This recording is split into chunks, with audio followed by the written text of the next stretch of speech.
I'm Amanda, 28 years old. 5 years ago, my father screamed at me for asking for $200 to buy college textbooks. "Stop being so needy," he yelled, his face twisted with genuine disgust. That same week, he handed my younger sister a brand new BMW for her birthday without even blinking. I never asked them for anything again. Yesterday, Forbes magazine called our family home to schedule an interview about my $50 million startup. My father answered the phone. The silence that followed was absolutely priceless. But here's the twist nobody saw coming, not even me. That phone call didn't just expose how wrong my parents were about my potential. It triggered a revelation that would explain 28 years of feeling invisible in my own home. Sometimes the truth about why your family never valued you is more shocking than any business success could ever be. Where are you watching from today? Drop your location in the comments below and hit that subscribe button, because what happened next changed everything I thought I knew about family. Let me take you back to explain how a 12-year-old girl became invisible in her own home. I started working not because it built character or taught responsibility, but because if I wanted anything beyond absolute basics, I had to earn it myself. While other kids played video games after school, I was babysitting the Henderson twins down the street for $5 an hour. Mrs. Henderson paid me in crumpled bills, always acting like she was doing me some enormous favor. My parents, David and Margaret Walsh, owned a successful accounting firm in suburban Denver. Money was never the issue. They drove matching Autos, took annual trips to Europe, and belonged to the country club, where they played tennis every Saturday morning. But somehow, when it came to their eldest daughter, their generosity developed a curious condition. My sister Emma, 3 years younger, never experienced this particular family quirk. When Emma needed new clothes, Mom was at the mall that same afternoon. When Emma wanted violin lessons, Dad had the instructor's number memorized within hours. When Emma expressed even mild interest in horseback riding, she had custom boots and enrollment at the most expensive stable in town within a week. Meanwhile, I worked at the public library after school for minimum wage, shelving romance novels, and helping elderly patrons find large print mysteries. The librarian, Mrs. Chen, was kind enough to let me do homework during slow periods, which was probably the only reason I managed to keep my grades high. "Why don't your parents help with your expenses?" she asked one afternoon, watching me carefully count my meager paycheck. "They believe in teaching independence," I replied, using the exact explanation I'd heard my mother give to nosy neighbors. What I didn't say was that this independence seemed to be a lesson reserved exclusively for me. By 16, I was juggling 3 part-time jobs simultaneously: the library on weekdays, weekend babysitting, and helping out at a local diner during their busiest periods. I saved every single penny for college, knowing that unlike Emma's guaranteed full ride through family connections and unlimited financial support, I would need scholarships and financial aid to afford anything beyond community college. The day my acceptance letter arrived from Colorado State University with a partial academic scholarship, I practically floated home. Finally, something concrete to make my parents proud. Something tangible to prove that all those years of working instead of joining school clubs had been worth the sacrifice. I found them in the kitchen, enthusiastically celebrating Emma's acceptance into some expensive summer art program in Paris. "That's wonderful, dear," Mom said absently when I shared my college news, never once looking up from the glossy brochure she was studying. "Emma, this program includes private studio, time with actual Parisian artists. How incredibly exciting for you." Dad nodded with genuine enthusiasm. "We should call your Aunt Susan immediately. She'll want to hear all about Emma's amazing opportunity." My college acceptance might as well have been a grocery list for all the attention it received that afternoon. That night, I lay in my small bedroom, calculating and recalculating my freshman year budget on a notepad. Even with the scholarship covering partial tuition, I desperately needed money for textbooks, meal plans not covered by financial aid, and basic necessities like laundry detergent and shampoo. The numbers were incredibly tight, but potentially manageable if I could somehow keep working part-time during the school semester. I remember thinking that maybe, just maybe, I could ask for help with one small expense, just this once. I had absolutely no idea that asking for help with a single small expense would lead to a confrontation that would fundamentally change everything between us forever, setting in motion events that would eventually reveal why I'd always felt like a stranger in my own family.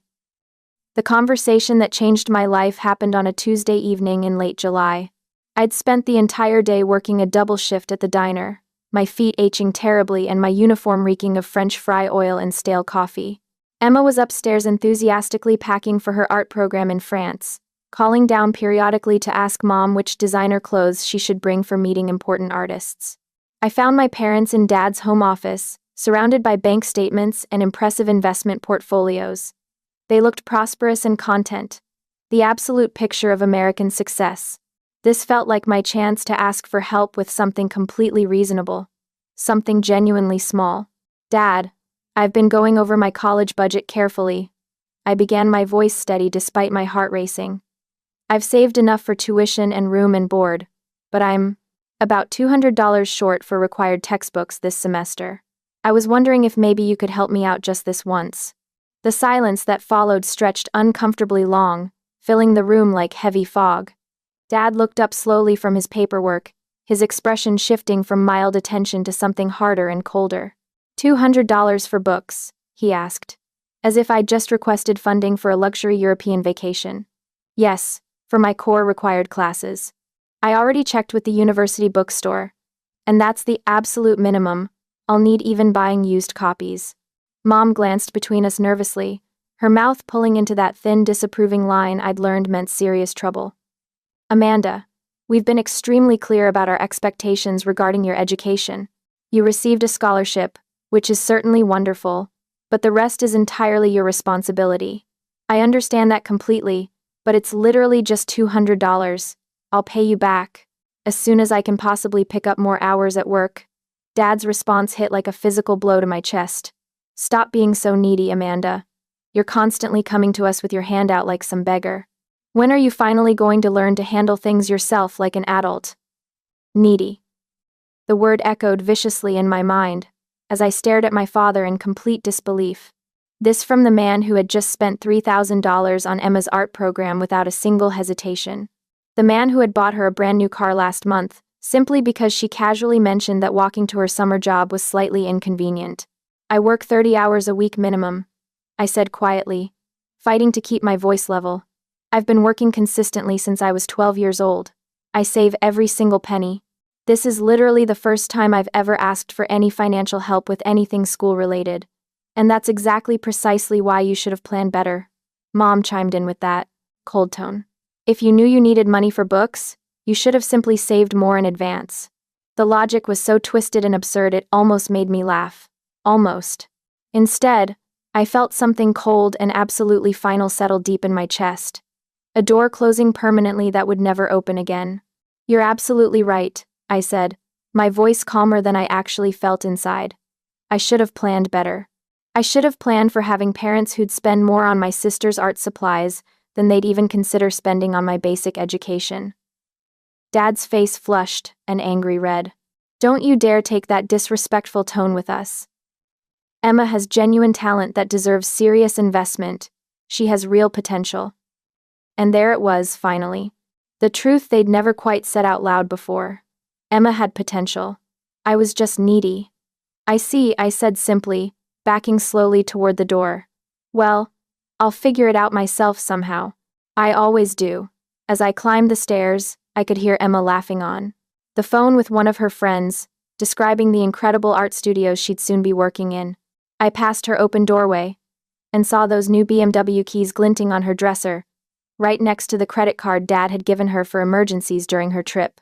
In my room, I opened my laptop and immediately started researching textbook rental programs, used book exchanges, and additional work-study opportunities. I would figure it out myself. I always did eventually, but something fundamental had shifted that evening. The last small flickering hope I'd harbored that my parents might someday see me as worthy of their investment had finally died. In its place grew something harder and infinitely more determined. I would succeed despite them, not because of them. Moving into the dorms at Colorado State felt like stepping into a completely different universe.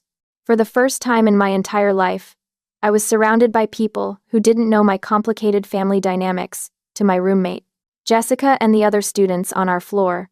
I was just Amanda, the responsible girl who always seemed to have her life impressively together. If only they knew how thin that togetherness really was.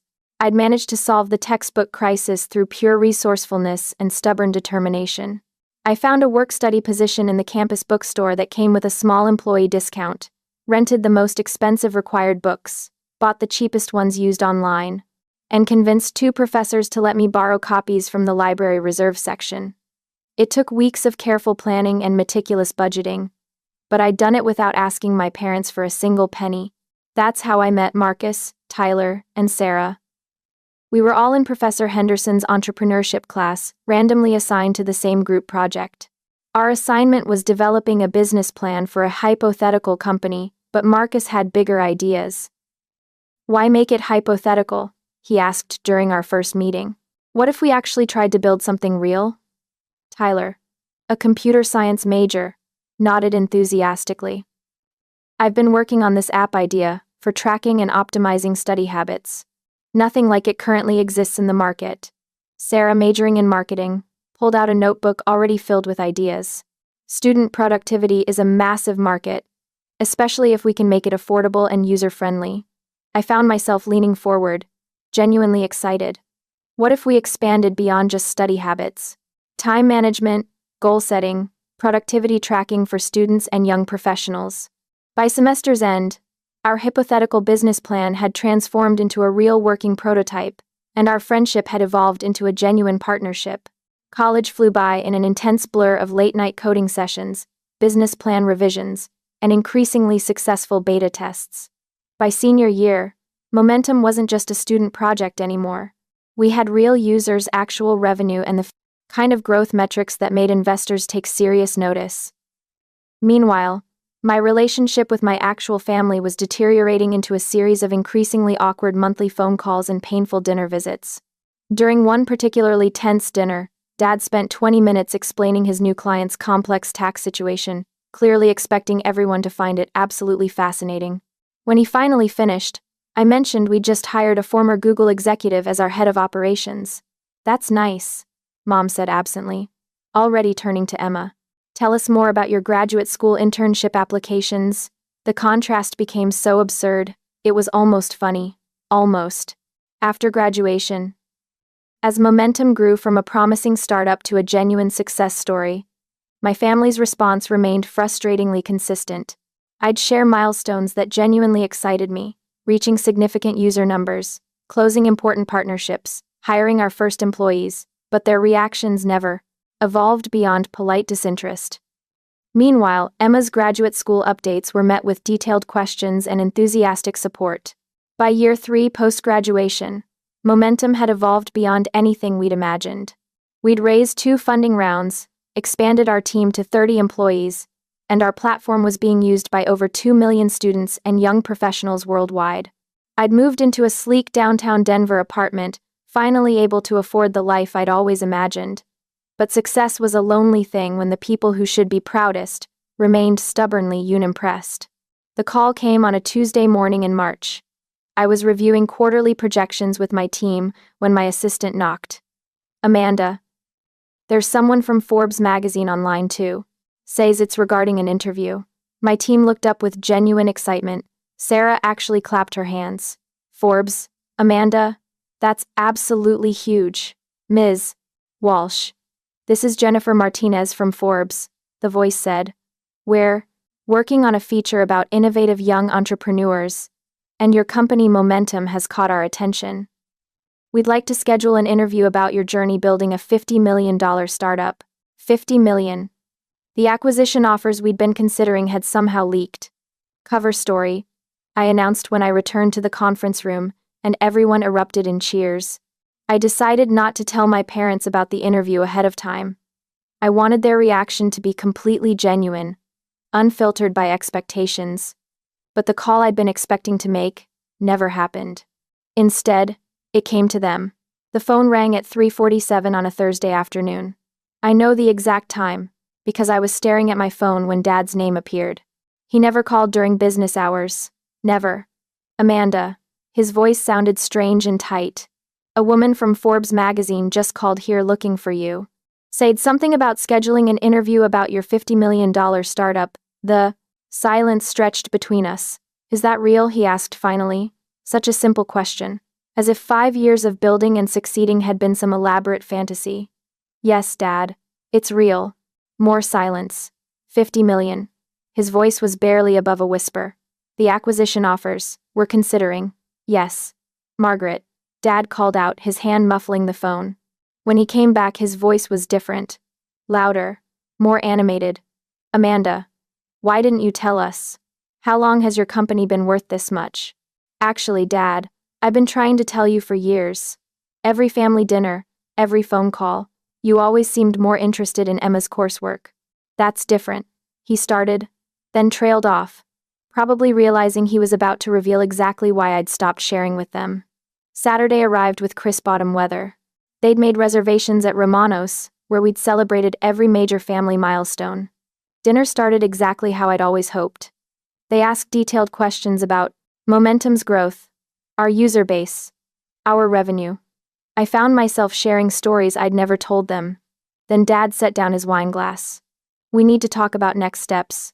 Emma should become a partner in Momentum. Family helps family, Amanda. Emma had nothing to do with building this, I said quietly. Architecture is a struggling field, Mom chimed in. But your technology, that's the future. Emma could learn the business. I stood up abruptly. We're not having this discussion. I walked out, finally understanding. They hadn't called this dinner to celebrate my achievements. They'd called it to figure out how to profit from them. The next afternoon, Emma came to my apartment, looking distressed. There's something you need to know, she began, her voice shaking. You're not Dad's biological daughter. The words hung in the air like smoke. What? Dad isn't your father. Your biological father is someone else. I overheard Mom and Dad discussing it when I was 15. 28 years of feeling like I didn't fit suddenly made perfect sense. The Forbes article hit newsstands on a Tuesday morning in November. By noon, my phone was ringing constantly with interview requests and congratulations. The cover photo showed me confidently in my conference room with the headline, The $50 Million Woman. How Amanda Walsh built her empire from nothing. From nothing. The phrase felt more accurate than the journalist probably intended. I was reviewing acquisition offers when my assistant buzzed.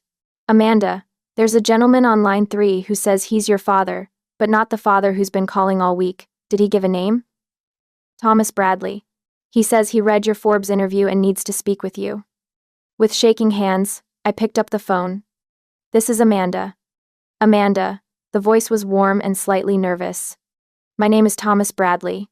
I believe I'm your biological father. I saw your photo in Forbes, and you look exactly like my mother did at your age. Same eyes, same smile. When I read that your mother was Margaret Walsh from Denver, everything clicked into place. He explained the story Emma's eavesdropping had only partially revealed. He and my mother had dated seriously in college, talked about marriage, planned a future together. When she got pregnant, he'd been terrified but committed. Then one day she disappeared. Left school, moved back home, wouldn't return my calls, Thomas continued. I hired a private investigator, but by the time I tracked her down, she was married to David Walsh and refused to see me. Did you know she was pregnant with me? I suspected strongly, but I could never prove it. The birth certificate listed David Walsh as the father. So I assumed I was wrong. You weren't wrong. I've thought about you constantly, he said finally. Wondered if you existed, what you were like, whether you were happy. When I saw that Forbes article, saw what you'd accomplished, I was so proud I actually cried. Would you like to meet? We arranged to meet. Saturday at a downtown coffee shop. Thomas Bradley turned out to be a recently retired software engineer with kind eyes and a gentle manner. He'd never married, never had other children. I always hoped someday you might want to know me, he admitted over coffee. But I never wanted to disrupt your life if you were happy. Happy with my family? That's complicated. I told him everything. The textbook money, years of feeling invisible, Saturday's dinner disaster. His expression grew progressively more troubled. They treated you like that while you were building a $50 million company. They treated me like that my entire life. Amanda, that's completely unconscionable. You deserved so much better. That evening I called David Walsh. Not Dad. David. Amanda. Thank God. We need to talk about Saturday night. Your mother and I think you misunderstood everything. Actually, David, I think I understood perfectly, and I know the truth. I know you're not my biological father. The silence was deafening. Who told you that? Does it matter? The point is, I know, and now everything makes sense. 28 years of wondering why I never felt like I belonged. Amanda, please. You're still our daughter. We raised you. We love you. You tolerated me. There's a difference. You made choices, David. And now I'm making mine. I hung up and immediately called Thomas Bradley. I'd like to have dinner this week if you're available. I'd like to get to know my real father. The next morning brought a furious call from Margaret. How dare you go behind our backs to find that man? Your family? I corrected coldly. Frankly, Margaret, I don't care what this does to your family. That afternoon, David showed up at my office unannounced, looking older and defeated. I came to apologize and to ask for a chance to explain. I tried to love you like my own daughter, he said, but every time I looked at you, I saw him. I saw the man your mother chose first. So you punished me for your insecurity? I know I failed you, but Amanda, you're still my daughter in every way that matters. No, I said quietly. I never was. You made that clear in 1,000 small ways over the years. 6 months later, I stood in Thomas Bradley's garden in Boulder, watching him teach Emma how to grow heirloom tomatoes. She'd driven up for our monthly family dinner, a tradition we'd started in March. Thomas and I had built our relationship slowly, carefully, without obligations weight. He was interested in my work because he genuinely cared about my happiness. Emma had embraced our new family dynamic with characteristic grace, forming her own friendship with Thomas. My phone buzzed. The acquisition closed. We're officially part of Tech Genesis. You're officially worth $50 million. Good news? Thomas asked, noticing my smile. The sale finalized. We're officially millionaires now. Emma whooped and hugged me. Thomas beamed with genuine pride. I'm so proud of you, he said simply. My personal phone rang. David. Walsh. I'd been declining his calls for months. What do you want, David? I saw the news about your sale. Congratulations. Also, your mother and I started counseling. We're trying to understand where we went wrong. Would you consider meeting with us with a therapist present? I looked at Thomas and Emma, both encouraging. Maybe, I said finally. But talking doesn't guarantee anything. I've built a family that works for me now. After I hung up, Thomas put a gentle hand on my shoulder. Healing doesn't require reconciliation, but sometimes it allows it. Family isn't just about blood, Amanda. It's about mutual love and respect. You get to choose who deserves access to your life. That evening, we sat on Thomas's porch, watching the sunset over the Rockies. Emma had made homemade bread, her first successful attempt. My phone stayed silent. No demands, no guilt about obligations I never asked for. Do you ever regret it? Emma asked quietly. Sometimes I regret how it happened, I said honestly. But I don't regret choosing relationships that lift me up. You taught me something important, Emma continued. You taught me that family shouldn't come with conditions. The best thing we can do with pain is learn from it, Thomas added, and do better with the next generation. As stars emerged over Boulder, I felt deep satisfaction. The girl refused $200 had built a $50 million company. The daughter never valued had found a father who treasured her unconditionally. Success wasn't just financial achievement. It was surrounding yourself with people who celebrated your victories without claiming credit, who supported your dreams without redirecting them, who loved you without conditions. Some families are accidents of birth. Others are careful constructions of choice. I'd finally built both kinds of success, and neither required approval from people who'd never seen my worth. If this story resonated with you, I want to hear your thoughts. Have you ever had to choose between family obligation and your own well-being? Drop your experience in the comments below. And if you believe that real family is built on love and respect, rather than just blood ties, make sure to hit that like button and subscribe for more stories about overcoming expectations and building the life you truly deserve. Remember, you get to choose who deserves access to your heart, your energy, and your success.